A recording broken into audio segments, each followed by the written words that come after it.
Right Balraj Yadav గారు, స్థానిక సంస్థల ఎన్నికలు పెట్టడానికి కాంగ్రెస్ ప్రభుత్వం భయపడుతోంది. ఎప్పుడు ఎలాంటి ఎన్నికలు జరిగినా ప్రజలు తిరగబడడానికి సిద్ధంగా ఉన్నారని మీరు 3 నెలల ముందటి వరకు పదే పదే మాట్లాడుతూ వచ్చారు. కానీ ఇప్పుడు స్థానిక సంస్థల ఎన్నికలకి అధికార పార్టీ సిద్ధమైపోయింది. అక్టోబర్ 9న షెడ్యూల్ రాబోతోంది. డేట్లతో సహా ఈరోజు ఎన్నికల కమిషనర్ ప్రకటన చేసేశారు.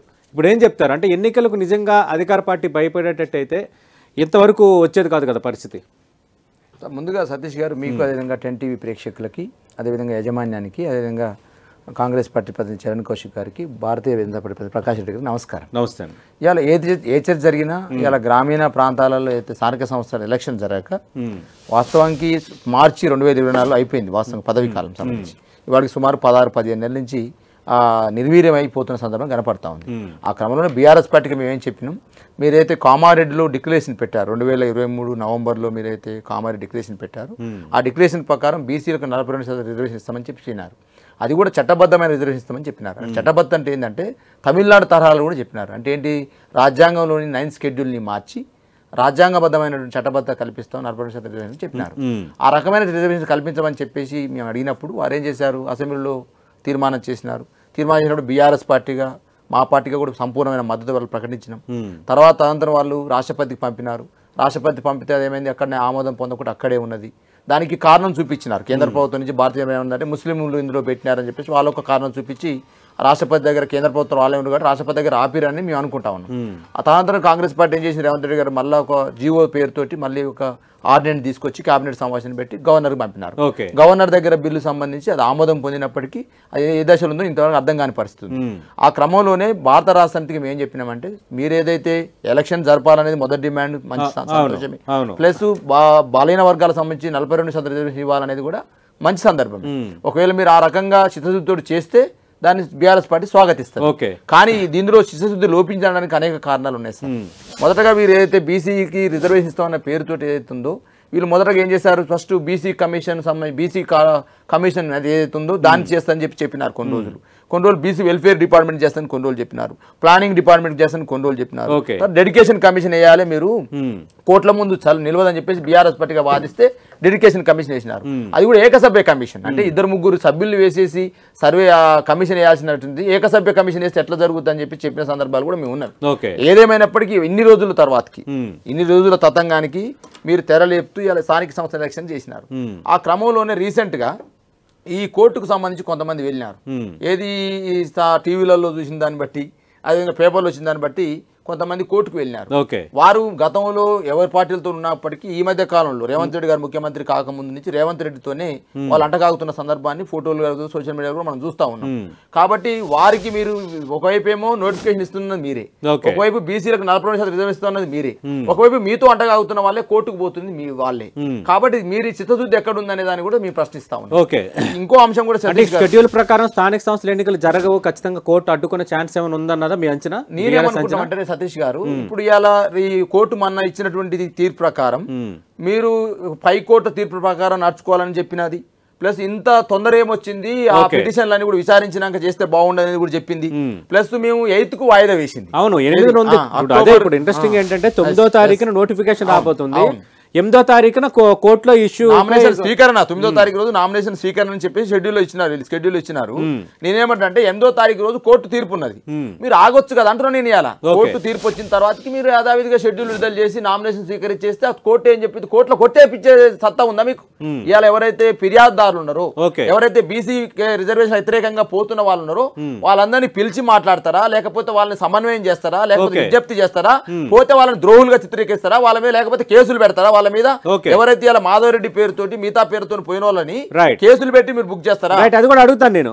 బాలరాజ్ యాదవ్ గారు, మాకు పూర్తి అంచనా ఉంది, మాకు ఎలాంటి సమస్య లేదు, ఖచ్చితంగా ఈ బీసీలకు 42% రిజర్వేషన్లు ఇవ్వాలన్న అంశం అనేది ఖచ్చితంగా దానికి చట్టబద్ధత వస్తుంది, దాన్ని కోర్టులు అడ్డుకోవు, మా అన్ని అంచనాలతోనే మేము సిద్ధమైపోయాము అని అంటున్నారు ఎన్నికలకి. అంటే వీళ్ళు బాగా మేధావులే కదా సార్, దేశం అంతా ఈ సమస్య ఉంది, ఓబీసీ సమస్య ఉంది. దానికంతా ఇప్పుడు రేవంత్ రెడ్డి గారు జిందా తిరస్మాత లెక్క పరిష్కారం చూపించచ్చు కానీ అంటున్నాను, అన్ని రోగాలకు జిందా తిరస్మాత పరిష్కారం పెట్టను. రేవంత్ రెడ్డి గారు దీని పరిష్కారం చూపించగా దేశం అంతా కూడా సతీష్ గారిని అంటా ఉన్నాను. కాబట్టి వీళ్ళు ఏంటంటే ఇది పెదాల పైన ప్రేమ తప్ప హృదయంలో ప్రేమ లేదు బలైన వర్గాల పట్ల అనేది బీఆర్ఎస్ పార్టీ వాదిస్తుంది మొదటి నుంచి కూడా. సార్ మొదటి నుంచి కూడా వీళ్ళు చేసిన సర్వే తప్పులు తడకగా ఉంది. రెండోది వీరు ఇచ్చిన జీవోలు తప్పులు తడకగా ఉన్నవి. వీరు పోయినటువంటి రాష్ట్రపతి దగ్గర పంపినటువంటి కేబినెట్ ఆమోదం తప్పులు తడకగా ఉంది. గవర్నర్ దగ్గర పంపినటువంటి ఆర్డినెన్స్ మీద విధానం లేదు వీళ్ళకు. నిన్నగాక మొన్న హైకోర్టు చెప్పినటువంటి అంశాలని అన్ని కూడా పరిగణలోకి తీసుకుంటే వీళ్ళకు చిత్తశుద్ధి లోపించిందనే అంశం స్పష్టంగా కనపడుతుంది. ఇంకో అంశం సార్, వీళ్ళకు చిత్తశుద్ధి అంటున్నారు కదా, ఇలా కాంగ్రెస్ పార్టీ ఏం చేస్తా ఉంది, బీఆర్ఎస్ భారతీయ జనతా పార్టీ మీద నెపం మోపుతా ఉంది. నేను అడుగుతా ఉన్నా కాంగ్రెస్ పార్టీ ప్రతినిధికి సంబంధించింది రేవంత్ రెడ్డి గారిని అడుగుతాను నేను. ఓకే, మీకు ఈ అంశాల పట్ల చిత్తశుద్ధి లేనప్పుడు, ఒకవేళ నిజాయితీ మీకు ఉందని అనుకున్నప్పుడు మిగతా అంశాల పట్ల నిజాయితీ ఉన్నారు. మీరు కామారెడ్డిలో ఒక డిక్లరేషన్ పెట్టలే, చట్టబద్ధమైన 42% ఒకటే పెట్టలేదు సార్. ఎంబీసీ మంత్రిత్వ శాఖను ఏర్పాటు చేస్తామన్నారు. అదే విధంగా బీసీలకు సంబంధించి ఏదైతే బడ్జెట్ అని చెప్పినారు, ఆ బడ్జెట్ సంబంధించి 2 బడ్జెట్ పెట్టారు సతీష్ గారు. ఇంతవరకు ఒకసారి 7,000 కోట్లు పెట్టారు, ఒకసారి 9,000 కోట్లు పెట్టారు. 20,000 కోట్లలో 7,000 కోట్లు 9,000 కోట్లు ఎన్ని కోట్లు తీసుకేసే బలైన వర్గాలకు అన్యాయం చేస్తారో మీకు అర్థమవుతా ఉంది. ఇంకో మాట నేను అడుగుతాను సార్, సామాజిక న్యాయం 7వ గ్యారెంటీ అని మాట్లాడుతున్నారు కదా సార్ కాంగ్రెస్ పార్టీ. ఇలా నేను అడుగుతాను మీ టెంటివ్ ద్వారా, ఇలా మీకు అక్కడనేమో జీవోలు అడ్డం వస్తున్నాయని చెప్తున్నారు, గవర్నర్ అడ్డం వస్తున్నారు, అక్కడ భారతీయ జనతా పార్టీ అడ్డం వస్తున్నారు. ఇలా ముఖ్యమంత్రి రేవంత్ రెడ్డి గారు ఉన్నారు. ముఖ్యమంత్రి గారికి కేబినెట్ మంత్రులను తీసుకునే అవకాశం ముఖ్యమంత్రి చేతుల్లో ఉంది. ఇక బీసీల పట్ల మీకు ప్రేమ ఉంది కదా, మీకు ప్రేమ ఉందని వాదిస్తున్నారు కదా. ప్రేమ లేదని బీఆర్ఎస్ వాదిస్తుంది కదా. ప్రేమ ఉన్నట్టయితే కేబినెట్ లో 42% రిజర్వేషన్ల ప్రకారం ఎన్ని కేబినెట్ మంత్రులు రావాలి సార్? మాకు 7 రావాలి బీసీలకు సంబంధించి. 7 ఉన్నారు సార్, ఇలా 3 ఉన్నారు. మిగతా 3 బీసీలకు ఇచ్చామని చెప్పి ప్రకటించండి. సాగే ఎలక్షన్ ముందు మీ శిస్తు తెలుస్తుంది. రెండో అంశం నేను అడుగుతా ఉన్నాను, దాంతో పాటు బడ్జెట్ పెంచండి, దాంతో పాటు ఎంబీసీ మంత్రిత్వ శాఖను ఏర్పాటు చేయండి. సామాజిక 7వ గ్యారెంటీ కదా సార్. ఇలా 300 కాపులు మంత్రివర్గంలో లేరు, కొల్ల కుర్మల మంత్రివర్గంలో లేరు, లంబాడీల మంత్రివర్గంలో లేరు, మైనార్టీల మంత్రివర్గంలో లేరు. ఈ రాష్ట్ర చరిత్రలో ఇంతవరకు ఈ కులాలు లేకుండా కేబినెట్ విస్తరణ లేదు సార్. నేను సతీష్ గారు ఇవన్నీ అంశాలు చేయకుండా అదేవిధంగా బీసీలకు సంబంధించి డిక్లరేషన్ చెప్పినారు. 10th క్లాస్ పాస్ అయిన వాళ్ళకు 25,000 అని, ఇంటర్మీడియట్ పాస్ అయిన వాళ్ళకు 50,000 అని ఈ విధంగా చెప్పినారు. అదేమని ఇచ్చినారా? అది 5 లక్షల బీసీల భరోసా కార్డు అన్నారు, అది వచ్చిందా? అదేవిధంగా బీసీలకు ప్రత్యేక కార్పొరేషన్లు అన్నారు, అవి వచ్చినాయా? అంటే మీ చేతిలో ఉన్న అంశాన్ని చేయట్లేరు కాబట్టి, అంటే మీ చేతిలో ఉన్న కేబినెట్ మంత్రులు నిన్నగాక మన్న సార్ వీళ్ళు అంటే వాళ్ళు చేయాలనుకున్నా చేయలేని అంశాలు అదొక వేరే టాపిక్. ఖచ్చితంగా మాట్లాడదాం, మాట్లాడతాం. అయితే మీరు ఇందాక అన్నట్టుగా అన్నట్టుగా 7గురికి బీసీలకే మంత్రులు ఇవ్వాలన్న నిర్ణయం పూర్తిగా ముఖ్యమంత్రి పరిధిలో ఉండదు. కాంగ్రెస్ పార్టీ జాతీయ పార్టీ కాబట్టి వాళ్ళకున్న ఈక్వేషన్స్ వాళ్ళకు ఉంటాయి. రైట్, ప్రేమ ఎక్కడ ఉంది? ప్రకాష్ రెడ్డి గారు ఓకే, స్థానిక సంస్థల ఎన్నికల్లో బీసీలకు 42% రిజర్వేషన్ల అంశం అనేది ఇప్పుడు కూడా ఒక క్వశ్చన్ మార్క్ కేటగిరీలో ఉంది. చూద్దాం 8వ తారీఖున ఏం రాబోతుందో. కాంగ్రెస్ పార్టీ అధికార పార్టీ అనుకూలంగా ఉంది, మీరు అది తేలిన తర్వాత మాట్లాడాలంటున్నారు. ప్రధానంగా ఏ అంశాలు మాట్లాడబోతున్నారు? ఎందుకంటే ఎప్పుడు ఎన్నికలు జరిగినా రేవంత్ రెడ్డి సర్కార్ను ఓడించడానికి ప్రజలు సిద్ధంగా ఉన్నారని పదే మీ పార్టీ నేతలు అందరూ మాట్లాడుతున్నారు. ఇప్పుడు ఈ ఎన్నికలు జరగబోతున్నాయి. ఈ ఎన్నికల్లో ఫలితాలని మీరు రెఫరెండంగా తీసుకుంటారు అధికార పార్టీకి? ఇప్పుడు మన మదర్ డే ఎలక్షన్ జరిగింది నిన్ననే. 314 మంది సొసైటీ చైర్మన్లు వేశారు. అంటే 314 గ్రామాల సొసైటీ చైర్మన్లు వేశారు. రంగారెడ్డి, నల్గొండ సంబంధించి ఉమ్మడి నల్గొండ జిల్లా సంబంధించి ఈ విధంగా 3 జిల్లాల వాళ్ళు వేస్తేనే 314 మందిలో ఒక్కొక్క స్థాయిలో 214 ఓట్లు వచ్చినాయి. కాంగ్రెస్ పార్టీ పరిస్థితి ఓడిపోయే పరిస్థితి వచ్చింది. అక్కడ 2 బీఆర్ఎస్ గెలిచింది. ఏమంటే ఇప్పుడు రేపు స్థానిక సంస్థ ఎలక్షన్స్ లో కూడా ఖచ్చితంగా మా వర్కింగ్ ప్రెసిడెంట్ కేటీఆర్ కావచ్చు, మా పార్టీ మొత్తం కూడా సన్నద్ధం అవుతా ఉంది. నేను అచ్చంపేటకు తరలి వచ్చిన జనం కావచ్చు, అంతకుముందు ఏదైతే మేము గద్వాల వచ్చినప్పుడు జనం కావచ్చు, జనంలో ఒక రకమైనటువంటి ఒక అసంతృప్తి కాంగ్రెస్ పార్టీ మీద ఉందనే అంశం స్పష్టంగా తెలియజేస్తున్న టెండీ ద్వారా. ఒకటి యూరియా సంబంధించినటువంటి అంశంలో ప్రజలే స్వచ్ఛందంగా వచ్చిన సందర్భం కనపడతా ఉంది. అంటే గతంలో కేసీఆర్ గారు ఉన్నప్పుడు యూరియా ఎట్లా వచ్చిండే, ఇప్పుడు ఎందుకు రాలేకపోయిందని అంశం. ఎందుకంటే ఊర్లలో మొత్తం కూడా రైతాంగం ఉంటుంది కదా. రేపు గ్రామీణ సంస్థ ఎలక్షన్లో పనిచేసే వాళ్ళంతా కూడా రైతాంగం పోటీ చేసే వాళ్ళు ఊర్లో ఉన్నప్పటికీ ఓటేసే వాళ్ళంతా రైతాంగం చేతిలో ఉంటారు. కాబట్టి రైతులు దీని పట్ల ప్రభుత్వం పట్ల వ్యతిరేకత అంశాన్ని స్పష్టంగా దాన్ని తెలియజేస్తున్నాం.